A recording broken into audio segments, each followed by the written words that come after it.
Olá, no vídeo de hoje eu vou falar sobre nomear ciclos negativos. Esse é o quarto vídeo de 5 vídeos sobre esse tema, ciclo negativo, no livro Amor Seguro, da Julie Menano. Esse livro foi escrito originalmente em inglês em 2025 e traduzido para o português, publicado no Brasil também agora no primeiro semestre. Já estamos no segundo semestre de 2005, Brasil. Estou perdida. Estamos em outubro, no caso, gravando esse vídeo. Abafa o caso.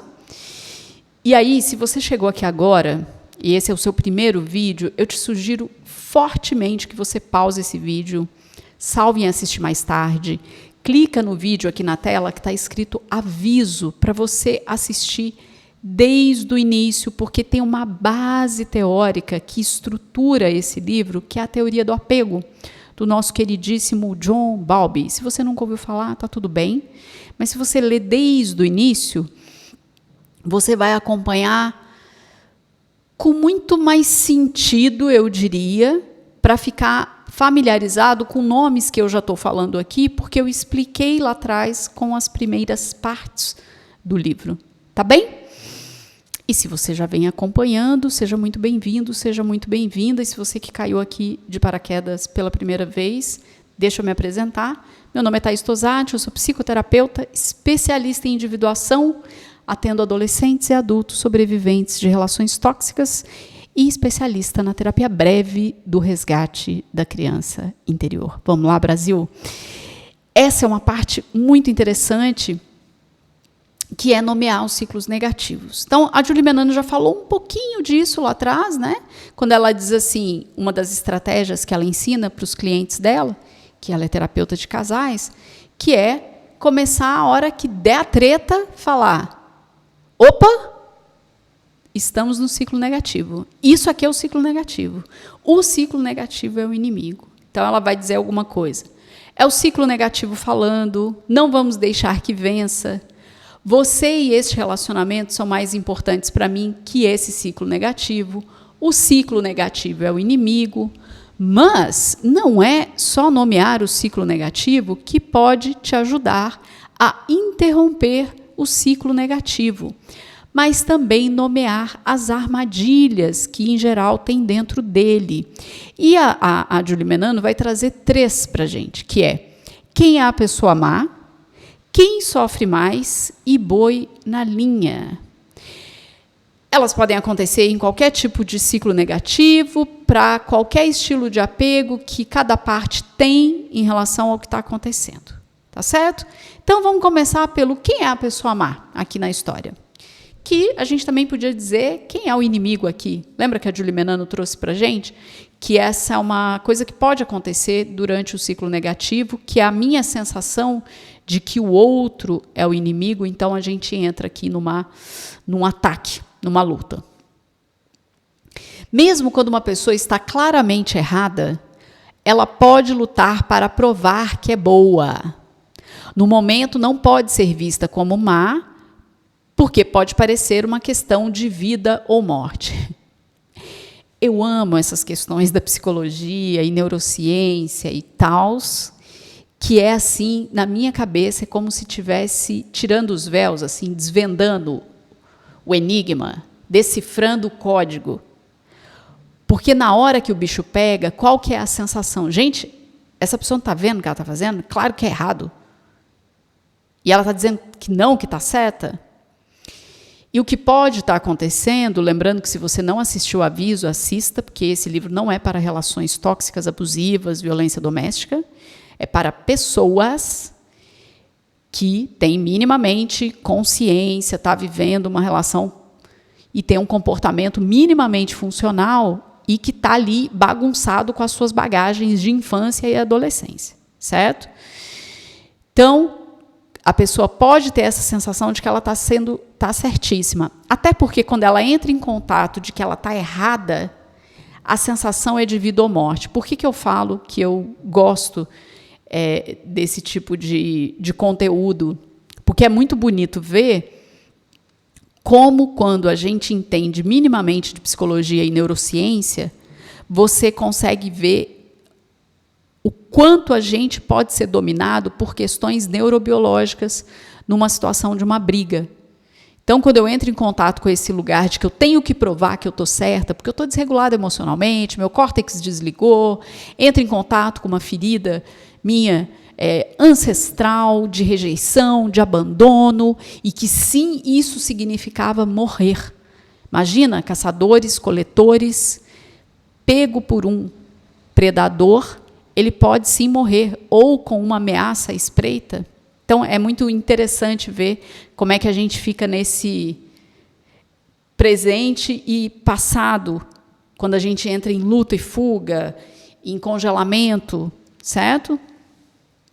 E aí, quando você está consciente da anatomia do seu ciclo negativo, já sabe se autorregular, já pode oferecer corregulação, você também consegue ir um pouco mais fundo nesse lugar de sacar que tem uma dinâmica nesse ciclo negativo, que a outra pessoa ela está com o córtex dela desligado, porque ela está ali defendendo uma coisa que ela está, obviamente, errada, certo?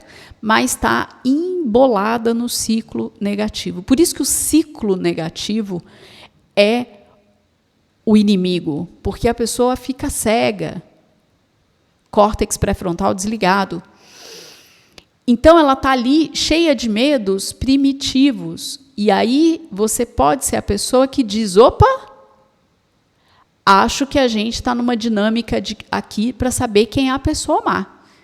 E isso não contribui para a gente. Vamos interromper esse ciclo negativo? Certo? Então, conseguir dar esse passo, porque você já detalhou, sabe os seus ciclos negativos, sabe como que você responde, minimamente sabe como o outro responde, você já sabe se autorregular, você já consegue oferecer corregulação, isso é um tipo de oferta de corregulação. Quando eu, sabendo dessa informação, que além do ciclo negativo, e que é importante nomeá-lo, mas tem armadilhas dentro dele, eu começo a opa, eu acho que a gente está numa dinâmica aqui de quem que é a pessoa má aqui da história e acho que isso não vai levar a gente para lugar nenhum para se comunicar do jeito que a gente precisa se sentir seguro e próximo um do outro, certo? A outra armadilha é quem sofre mais. E aqui tem uma competição pelo papel de coitadinho, de vítima. Porque existe toda uma narrativa social de que, assim, numa situação de briga, de chateação, só tem uma pessoa sofrendo. E é essa pessoa que precisa ser cuidada, acolhida, escutada, e, na verdade, as duas pessoas estão sofrendo, só que elas demonstram de jeitos diferentes, a depender dos estilos de apego, a depender da bagagem dela da infância e tal. E como a gente não está falando de competição, mas a gente está falando de uma dança, de fazer parte de um mesmo time,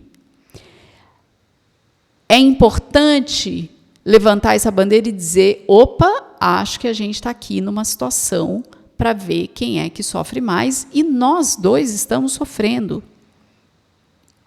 Vamos dar um tempo nisso aqui? Vamos dar uma respirada? Percebe como isso vai trazendo para esse lugar de dar um passo novo? Porque agora você está informado, está se investigando, está fazendo as suas perguntas internas, como é que eu estou, como é que está o meu corpo. A gente vai avançando cada vez que vai avançando no livro. E a outra armadilha é o boi na linha. E aí tem um exemplo ótimo aqui, adoro os exemplos que a Julie Menano traz, que é quando o casal está sempre interpretando mal as intenções um do outro. Então, eu vou trazer, inclusive, nomes que não foi o que ela trouxe no livro, para simplificar, porque às vezes esse povo traz uns nomes, né, gente, que só Jesus, assim, com umas pronúncias muito ruins. Então, eu trouxe uma coisa mais simples. O João chega em casa e quer saber se a Maria levou o cachorro para passear. O que ele está pensando? Nossa, que noite bonita. Se ela ainda não foi passear com o cachorro, nós dois podemos ir juntos depois do jantar. No entanto, Maria tem experiência o bastante com as perguntas de João para acreditar que há uma recriminação escondida aí, e aí o seu sistema nervoso dispara. Então, quando ele pergunta, e aí, já levou o cachorro para passear? O que ela escuta é, tem uma crítica aí mal disfarçada. O que ele está dizendo é, aposto que você ainda não levou o cachorro para passear, o que é muita irresponsabilidade. Isso é o diálogo interno. E aí ela pergunta, o que você quer dizer com isso? Claramente irritada. Ué, eu só queria saber, o João retruca. Dá para relaxar? E aí a Maria se sente invalidada porque já foi alvo de críticas mal disfarçadas inúmeras vezes. Então, ao invés de dar um passeio agradável, os dois ficam presos no ciclo negativo. Quem nunca, Brasil? E aí, quando houver ruído na linha, dê um nome a isso e demonstre curiosidade. Opa, acho que tem boi na linha. O que você está me ouvindo dizer? Depois de mergulhar na percepção da outra pessoa, compartilhe a sua. Assim, em vez de ir embora incompreendida e derrotada, que muitas vezes é a maneira como as pessoas se sentem ao fim de uma armadilha dessas, você terá maior chance de ser ouvida e conectada. Bem, essa parte do capítulo é bem curtinha, mas super importante, porque aqui é um baita exercício, que é um exercício de aprendizagem, né? Conhecer as armadilhas dentro da nomeação do ciclo negativo, nomeá-las, conseguir dar esse passo ousado. E para fazer isso, você vai precisar saber se autorregular, porque isso aqui também é uma forma de regulação. Porque você se autorregulou, está no seu eixo, consegue dizer, opa, tem um negócio aqui, acho que a gente está aqui numa competição, quem é a pessoa má? Opa, acho que tem uma ideia aqui de que só tem uma pessoa sofrendo, e tem duas pessoas sofrendo. Espera aí que deu um ruído aqui na comunicação, boi na linha, o que você me ouviu dizer? Vamos conversar.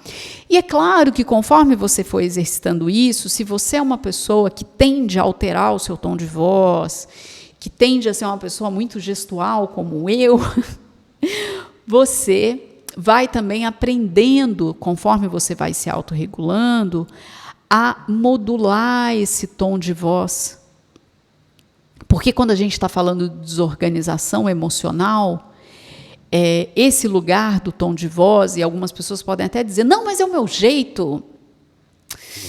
Tenho minhas desconfianças. Comece a experimentar um novo jeito, não para fazer com que o outro faça aquilo que você quer. Lembra? Isso, como a gente viu no capítulo, na parte anterior deste capítulo, é uma forma de acalmar os ânimos. É um cala-boca disfarçado, muitas vezes inconsciente. Certo? Se você ouve constantemente que o seu tom de voz pega a outra pessoa, comece a fazer um exercício. Como um exercício. Como seria você falar mais devagar, com um tom mais calmo? Experimenta. Esse é um exercício que, particularmente, eu venho fazendo como uma estratégia pessoal para os meus relacionamentos, para a minha vida pessoal, e, claro, também como psicoterapeuta. Essa é uma das ferramentas que podem ser muito úteis no momento da corregulação, no momento de ir mais devagar, numa situação que está acalorada. Lembra? A situação de sobrevivência, de luta e fuga, ela fala de velocidade. Eu preciso correr rápido, eu preciso contra-atacar logo, porque senão eu morro, metaforicamente. Mas dentro do nosso corpo, que o nosso sistema nervoso está experimentando, é como se fosse uma morte real. Então, acho que isso pode te ajudar aí nesse processo também de nomeação, de interromper ciclo negativo, de autorregulação, de corregulação. Acho que até aqui a Julie Menano traz muitas ferramentas, muitas coisas novas. Me conta aqui nos comentários. E aí, você já sabia disso tudo? Ou coisas novas? Me fala o que foi novo, o que você já sabia, o que você está conseguindo colocar em prática, o que está difícil demais de colocar em prática.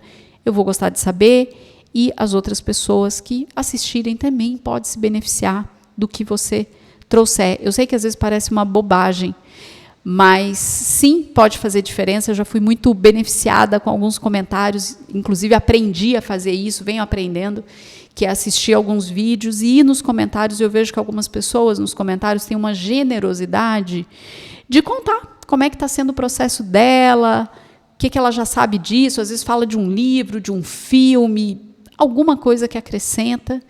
Acho que isso pode ser muito potente, tem sido para mim, pode ser para você também. Se você ainda não se inscreveu no canal, se inscreve. Toda segunda, 7 da manhã e sextas, 18 horas, tem vídeo novo de psicoeducação, porque eu sou a louca do compartilhamento. Meu sonho de ir para a praça com o megafone, contar para todo mundo o que eu estava lendo, o que eu estava aprendendo, não rolou. Que bom, acho bom, né? Mas está rolando aqui, ainda com pouquíssimos seguidores, pouquíssimas pessoas, mas eu fico super feliz porque se beneficiar uma pessoa, eu já cumpri a minha missão.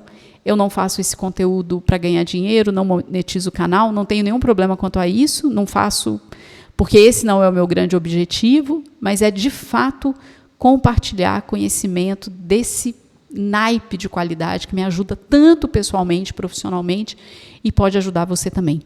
Deixa seu like para o YouTube entender que esse conteúdo é relevante, compartilhar com mais pessoas. Compartilhe esse vídeo com alguém. Deixa um comentário. Muito obrigada e até o próximo vídeo.